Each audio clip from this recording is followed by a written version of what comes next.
आज हम मुलाकात कराते हैं तेज तर्रार युवा नेता पूर्व जिला पंचायत सदस्य प्रद्युम्न यादव, जो हमेशा कहीं ना कहीं अक्सर चाहे विवादों में रहे या फिर कैसे भी, लेकिन चर्चा में तो अक्सर रहते हैं। नाम सुना गया, अभी तक मुलाकात नहीं थी। आइए इनसे जानते हैं कि समाजवादी सरकार को लेकर के ये क्या योजना बनाया है, या समाजवादी पार्टी, चूंकि युवा है तो युवाओं को रुझाने के लिए आखिर में इन लोगों के पास क्या ऐसा मंत्र है कि जो युवा इनके साथ लगातार जुड़ते जा रहे हैं। प्रद्युम्न जी, बहुत आईवेट 24 में स्वागत है। ये बताइए कि अब की बार क्या पूर्व से सरकार बनेगी समाजवादी की?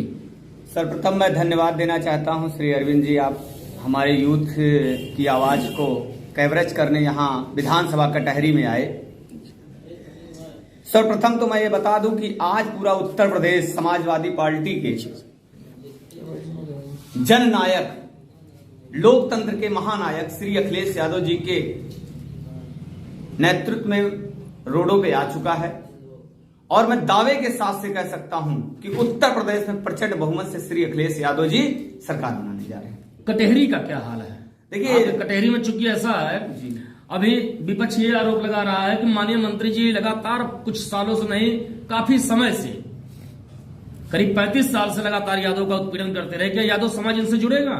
ऐसा कहीं कुछ नहीं है। ये जो आरएसएस की सरकार है, संघी की सरकार है, और जो बुआ जी के हमारे प्रत्याशी हैं बसपा के, उन लोगों की ये कथा कथित गलत तरीके से आरोप हैं। समाजवादी पार्टी पूर्ण रूप से, खासकर जो यादव समाज है, वो पूर्ण रूप से एक लामबंद है। इस तरह का गुमराह करने का काम किया जा रहा है कि ताकि हमारे लोगों में मतभेद पैदा हो, हमारे लोगों में तनाव पैदा हो। आप देख सकते हैं पूरी मजबूती से नगर अध्यक्ष हैं भाई विनोद यादव जी, समाजवादी डिवीजन सभा के, यहाँ के इल्फातगंज के नगर अध्यक्ष हैं, पूरी मजबूती से खड़े हैं। यहाँ घनश्याम जी हैं, पूरी मजबूती से खड़े हैं, और जितने पुराने समाजवादी कैडर के लोग हैं, मैंने पता किया, सब लोग वित्त मंत्री रहे, कई मंत्रालयों के मंत्री रहे, और बहुत बड़े नेता लालजी वर्मा को पा करके कटहरी विधानसभा की धरती पूरा कृतार्थ है और खुश है। इनके द्वारा काफी बसपा सरकार में जैसे काफी योजनाएं लाई गई, अंबेडकर नगर को अंबेडकर नगर बना दिया गया, लेकिन इन्हीं के गांव का, पैतृक गांव के जस्ट बगल ये इल्फातगंज अकबरपुर मार्ग है, ऐसे ही क्षतिग्रस्त रहा, जबकि ये बसपा से विधायक भी रह चुके हैं। तो क्या आगे आगामी आने वाले समाजवादी सरकार में विधायक होने के बाद इसका निर्माण होगा, या अन्य जो है अन्य निर्माण तो कहीं नहीं रुक जाएगा विकास कार्य? ऐसा है, एक विधानसभा में कम से कम 400-500 ग्राम सभाएं होती हैं, और इस जो कटहरी विधानसभा 2 ब्लॉक हैं और 1 नगर है, तो कहीं ना कहीं विकास का पहिया कहीं घूम जाता है, कहीं रह जाता है। ये बहुत बड़ा मुद्दा नहीं है। और मैं बता रहा हूं कि आप एक ऐसे प्रत्याशी को चुनाव लड़ा रहे हैं, कटहरी के नौजवान साथी सुन लें, कि जिनकी फोटो लगाकर के अति पिछड़ा समाज, जो बैकवर्ड समाज है, वो वोट मांगने का काम करता है। तो हमने कहा ना कि यहाँ पे समाजवादी पार्टी के जो राष्ट्रीय अध्यक्ष श्री अखिलेश यादव जी ने बैकवर्ड समाज के बहुत बड़े चेहरे को लड़ाने का काम किया है, जिन्होंने मेडिकल कॉलेज दिया, जिनमें तमाम समाज का निरीह कमजोर व्यक्ति जो इलाज नहीं करा सकता था, जो कभी पीजीआई मेडिकल कॉलेज नहीं देखा था, वो व्यक्ति आज सीना चौड़ा करके कहता है कि मुझे पीजीआई में जाना है और वहां दिखाना है। वो लालजी वर्मा जी के द्वारा प्रस्तावित है और उनके कर कमलों से बना है। अच्छा, ये बताइए कि आपकी बार जो है युवाओं के लिए कोई बेहतर व्यवस्था होगी, क्योंकि बेरोजगार युवा जो है लगातार आज देश में प्रतिदिन हर घंटे करीब 33 से 35 लोग मर रहे हैं। युवा फांसी लगा करके आत्महत्या कर रहे हैं, जहर खा करके कर रहे हैं।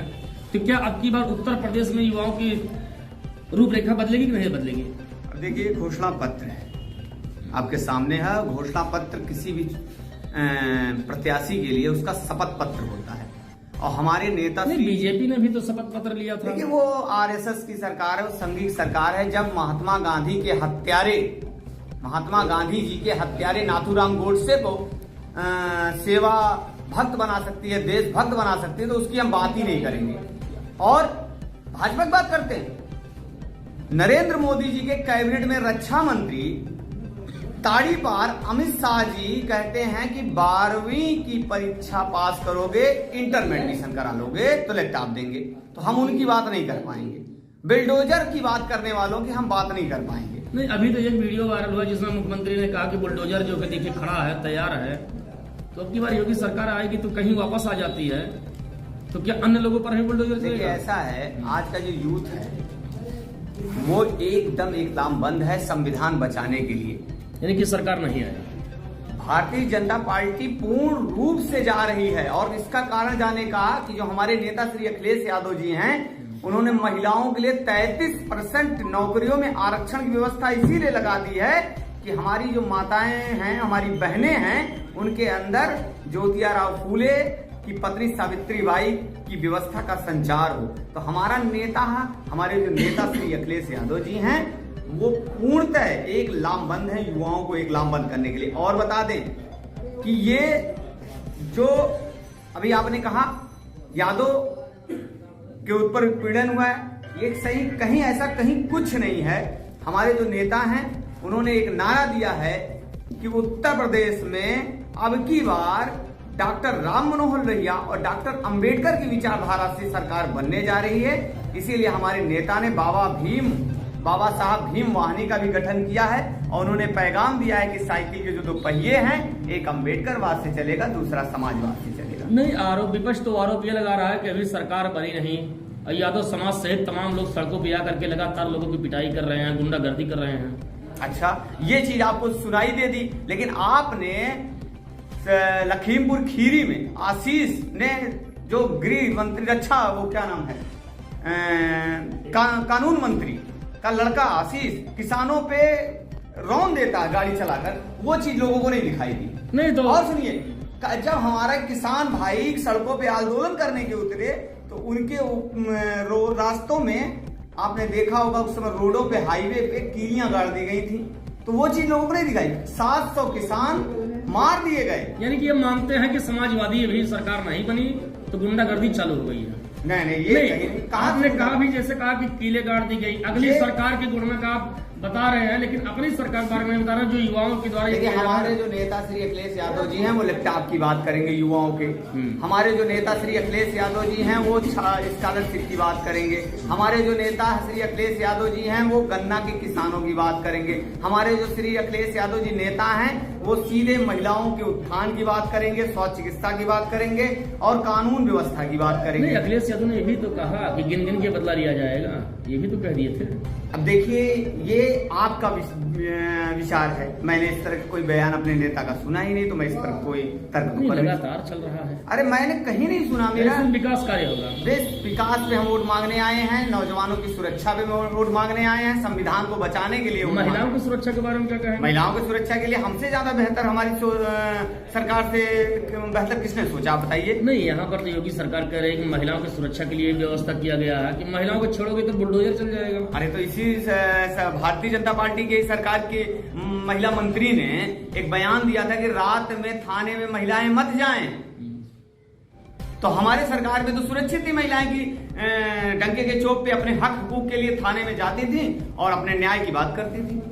यानी कि इस सरकार में सिर्फ दिखावटी किया जा रहा है। बिल्कुल दिखावटी किया जा रहा है। यहाँ हर तबका परेशान है, हर समाज परेशान है। गाय गोबर पे राजनीति हो रही, हिंदू मुस्लिम पे राजनीति हो रही है और इन सब से हट करके हमारे नेता ने एक लामबंद होकर के आह्वान किया है उत्तर प्रदेश की सम्मानित जनता से कि आप मैदान पे आ जाओ, आपको संविधान बचाना है, आपको कानून व्यवस्था बचानी है, आपको यूनिवर्सिटियों में जो आपके हक हुकूक छीने जा रहे हैं यूनिवर्सिटियों से अपने हक हुकूक को बचाना है। लेकिन नौजवानों को जो है की बार रोजगार बिल्कुल मिलेगा, मिला नहीं था। हत्या जो आप हत्या लगातार कर रहे हैं, तो इनके रोकने के लिए कुछ कहेंगे कि क्या कहेंगे?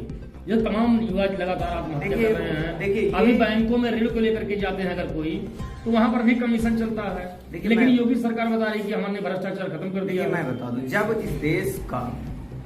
जब इस देश का प्रधानमंत्री अपने यूथ से ये कहेगा कि तुमने पढ़ लिया, डिप्लोमा ले लिया, BEd BTC TET super TET कर लिया, अच्छी बात है, कर लिया, आप पकौड़ा तलो, ये भी एक रोजगार है, तो उस देश का यूथ क्या करेगा बताइए? फांसी नहीं लगाएगा तो और क्या करेगा? तो युवाओं से क्या कहना चाहते हैं? मैं युवाओं से सिर्फ एक संदेश देना चाहता हूं और खासकर मैं यूथ की राजनीति भी करता हूं। हमारी जो समाजवादी पार्टी है, इस पार्टी में युवाओं को बहुत बड़े पैमाने पे मौका दिया गया है। चाहे वो आप फैजाबाद में देख लीजिए नारायण पांडे जी हों, चाहे अभी आप देख लीजिए लखनऊ शहर में लड़ रही है पूजा शुक्ला जी हों, और मेरी तो एक दोस्त से बात हुई, उसने बताया कि भैया मेरे बूथ पे 567 वोट पड़ा, जिसमें से पूरा 500 वोट केवल पूजा शुक्ला के नाम पे पड़ा। तो एक नया चेहरा महेंद्रनाथ यादव जी बस्ती सदर से लड़ रहे हैं। तो क्या सरकार की बन जाएगी?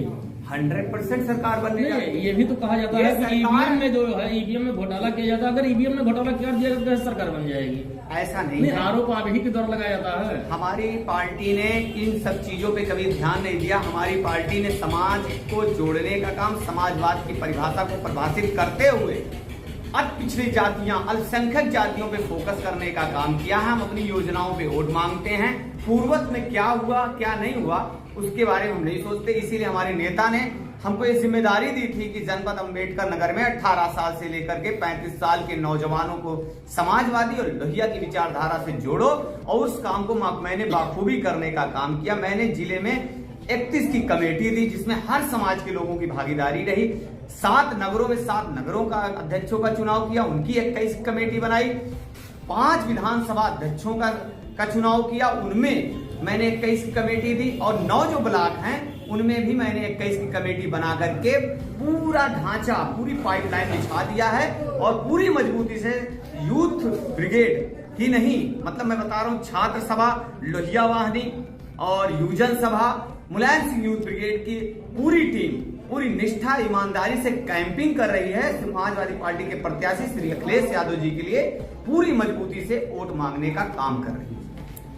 यह रहे समाजवादी पार्टी के युवजन सभा के जिलाध्यक्ष प्रद्युम्न यादव। इनके द्वारा बताया जा रहा है कि अब की बार उत्तर प्रदेश में समाजवादी सरकार बनेगी, पूर्ण बहुमत में बनेगी।